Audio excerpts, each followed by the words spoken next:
Hello students, स्वागत करते हैं आपका हमारे यूट्यूब चैनल एएसएससी पर। आज हम पढ़ने वाले हैं class 12 chemistry chapter number first विलयन, जिसको हम सॉल्यूशन कहते हैं। ठीक है, तो सबसे पहले हम विलयन के बारे में समझें। ठीक है, तो विलयन क्या है? विलयन जो है एक समांगी मिश्रण है विलायक और विलेय का।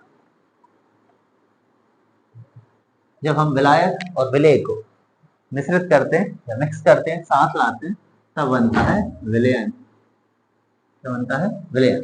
यानी कि यदि हम विलयन को समझे तो विलयन दो चीजों से मिलकर बना है, एक विलायक और दूसरा क्या होगा? विलेय।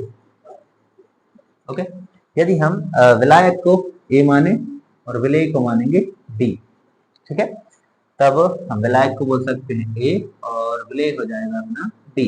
विलयन को सी मान लें चाहे, तो जरूरत है नहीं वैसे। तो विलायक को हम ए से प्रदर्शित करेंगे, यानी कि विलायक को हम ए से, ए साइन होगा विलायक के लिए और बी साइन होगा विलेय के लिए। ठीक है, फर्स्ट क्वेश्चन है, हम स्टार्ट करते हैं राउल्ट का नियम। राउल्ट का नियम लिखिए एवं सिद्ध कीजिए। मोस्ट टाइम की क्वेश्चन है, बहुत पूछा जाता है। तो राउल्ट का नियम क्या है, हम समझेंगे इसको। स्थिर ताप पर या किसी निश्चित ताप पर भी कह सकते हैं, स्थिर ताप पर किसी आवासशील विलेय युक्त विलयन का वाष्प दाब। स्थिर ताप पर किसी आवासशील विलेय, यानी कि ये जो विलेय है कैसा है? आवासशील है। स्थिर ताप पर किसी आवासशील विलेय युक्त विलयन, युक्त से मतलब क्या है कि इस विलयन में आवासशील विलेय मिला हुआ है। ठीक है, स्थिर ताप पर किसी आवासशील विलेय युक्त विलयन का जो वाष्प दाब है, यानी कि जो वेपर प्रेशर है, वो विलायक के मूल विभाज के कैसा होता है?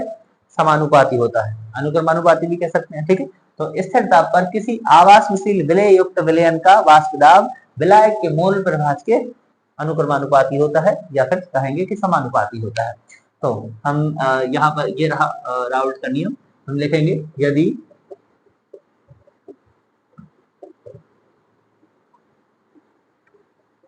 विलायक का वाष्प दाब पी ए, ठीक है, पी फॉर क्या होगा? प्रेशर, वेपर प्रेशर, यानी कि वाष्प दाब किसका है? ए का है। तो हम यहाँ लिखेंगे इसको हम कह सकते हैं pressure of A. A for क्या है यहाँ पर? ये हम किसको मान रहे हैं? विलायक। ठीक है, तो पी फॉर क्या हो गया? प्रेशर। ए फॉर है यहाँ पर अपना क्या? विलायक। ठीक है, तो पी ए, यदि विलायक का वाष्प दाब पी ए एवं विलायक का मूल प्रभाज एक्स ए हो, तो मूल प्रभाज को, वाष्प दाब को हम अलग से कवर करेंगे, इसको हम फिलहाल देखते हैं। यदि विलायक का वाष्प दाब P बेस में A एवं विलायक का मूल प्रभाज X बेस में A हो, तो तब इस डेफिनेशन के अकॉर्डिंग क्या हो रहा है? स्थिर ताप पर किसी आवासशील विलेय युक्त विलयन का वाष्प दाब, ठीक है, विलयन का वाष्प दाब, ठीक है, विलायक के, ठीक है, स्थिर ताप पर किसी आवासशील विलेय युक्त विलयन का वाष्प दाब उसमें उपस्थित विलायक के मूल प्रभाज के कैसा होता है? समानुपाती होता है, यानी कि पी ए समानुपाती एक्स ए। ठीक है, विलायक का वाष्प दाब है पी ए और विलायक का मूल प्रभाज क्या है? एक्स ए। तब क्या हुआ? पी ए समानुपाती एक्स ए। अब जब हम समानुपाती हटाते हैं तो क्या लेते हैं? नियतांक लेते हैं। तो हो जाएगा P बेस में A बराबर नियतांक क्या आ गया यहाँ पर? कांस्टेंट K और X बेस में A। ये हो गया आपका फर्स्ट इक्वेशन। ठीक है, PA बराबर K डॉट XA। ठीक, फर्स्ट इक्वेशन। अब हम यहाँ पर लाइन लिखेंगे, यदि शुद्ध विलायक का वाष्प दाब, यदि शुद्ध विलायक का वाष्प दाब P नॉट A हो, तो यदि शुद्ध विलायक का वाष्प दाब P नॉट A हो, तो यानी कि जब विलयन हमने बनाया है तो विलेय और विलायक दोनों को मिश्रित किया हुआ है। अब अगर विलयन बनने से पहले हम जो विलायक लिया हुआ है, विलायक शुद्ध विलायक, जबकि विलायक शुद्ध है, जबकि उसका विलयन नहीं बनाया गया है, तब उसका जो वाष्प दाब है क्या हो? P नॉट A हो, तो जो मूल प्रभाज होगा फिर विलायक का, वो क्या होगा? मूल प्रभाज एक्स ए बराबर 1 होगा। यदि शुद्ध विलायक का वाष्प पी नॉट ए हो तो शुद्ध विलायक का जो मोल प्रभाज है वो क्या होगा, 1 होगा। x बेस में a बराबर 1, ठीक है। अब हम इसको कहाँ रखेंगे, समीकरण नंबर 1 में एक्स ए। तब क्या होगा, यदि शुद्ध विलायक का वाष्प पी नॉट ए हो तो, यानी कि जहां पर P बेस में A लिखा हुआ है उसकी जगह पर हम क्या लिखें, पी नॉट ए। तब एक्स ए यानी कि शुद्ध विलायक का जो मोल प्रभाज है कितना होगा, 1 होगा। यानी कि हमें P बेस में A या पी ए की जगह पर पी नॉट ए लिखना है, ठीक है। तो यहाँ पर लिखा जाएगा पी नॉट ए बराबर के एक्स ए। एक्स ए का यानी कि एक्स ए की जगह पर कितना रखना है, अब 1। तो पी नॉट ए बराबर हो जाएगा के और एक्स ए का मान 1, ठीक है। तो पी नॉट ए बराबर अपना बचेगा के। ओके, तो अब हमारे पास पी नॉट ए का मान कितना है, के, या फिर यू कह लें हम कि के बराबर कितना है, पी नॉट ए। यानी कि हम के की जगह पर क्या रख सकते हैं, पी नॉट ए, ठीक है। तो हम लिखेंगे समीकरण नंबर 1 से, समीकरण 1 से। तो हम समीकरण 1 लेंगे, पी ए बराबर के एक्स ए। अब हम के की जगह पर क्या रखेंगे, पी नॉट ए। तो P बेस में A बराबर P naught A into x a. ये बना समीकरण नंबर 2, इक्वेशन नंबर 2, ठीक है। अब हम यहां लिखेंगे मोल प्रभाज से,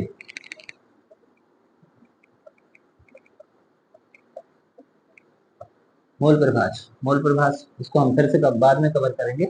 तो मोल प्रभाज से होता है एक्स ए प्लस एक्स बी बराबर कितना होता है, 1, ठीक है। एक्स ए प्लस एक्स बी बराबर क्या होता है, 1, ठीक है। तो अब हम देखें हमारे पास मान किसका निकाल सकते हैं हम यहाँ से, क्वेश्चन में देखें एक्स ए है तो हम यहाँ से मान निकालें एक्स ए का। तो हम यहाँ आ जाते हैं, एक्स ए प्लस एक्स बी बराबर 1। तो हमें मान निकाल लेना होगा एक्स ए का। तो x बेस में a बराबर 1 माइनस एक्स बी। ये जो एक्स बी है इसे हम कहाँ पहुंचा सकते हैं, दूसरी ओर। यानी कि एक्स ए का हमने मान निकाला 1 माइनस एक्स बी। अब हम इसको कहाँ रख सकते हैं, समीकरण नंबर 2 में, ठीक है। यानी कि समीकरण नंबर 2 इक्वेशन 2 में। तो हम अब यहाँ लिखेंगे समीकरण नंबर 2 से, समीकरण 2 से। तो हम समीकरण नंबर 2 जो है इक्वेशन 2 इसको लिखें पी ए बराबर पी जीरो ए और क्या है एक्स ए। तो हम इसमें मान रखें एक्स ए का। तो पी ए बराबर पी नॉट ए और एक्स ए का मान कोष्टक में रखेंगे 1 माइनस एक्स बी, ठीक है। तो अब क्या करें, कोष्टक के बाहर है पी नॉट ए और कोष्टक में है 1 माइनस एक्स बी, दो चीजें 1 और एक्स बी। तो कोष्टक के बाहर जो है उसका गुणा होगा कोष्टक के अंदर। तो हम ये लिखेंगे पी ए बराबर पी नॉट ए माइनस का माइनस 1 का गुणा होगा पी नॉट ए में। तो पी नॉट ए जब कहते हो माइनस का माइनस रहेगा, अब पी नॉट ए का गुणा इसके साथ। तो पी नॉट ए इंटू क्या हो गया एक्स बी। ओके, अब हम यहाँ पर देखें ये चीज कितनी है, माइनस की है। हम ए को सबको एक साथ लेके आएंगे और बी को अलग करेंगे। तो पहले बी जो है X B P naught A के साथ में इस तरफ माइनस में है, तो इसको हम कहाँ लेके आए, बराबर के इस तरफ। यानी कि क्या किया जाए, पक्षांतर। तो पी ए ये जो माइनस है जब पक्षांतर करेंगे तो चिन्ह क्या हो जाते हैं, पलट जाते हैं। तो इसको हम इस तरफ लेकर आए तो ये किसका हो जाएगा, प्लस का। माइनस का है, पक्षांतर होगा तो किसका हो जाएगा, प्लस का।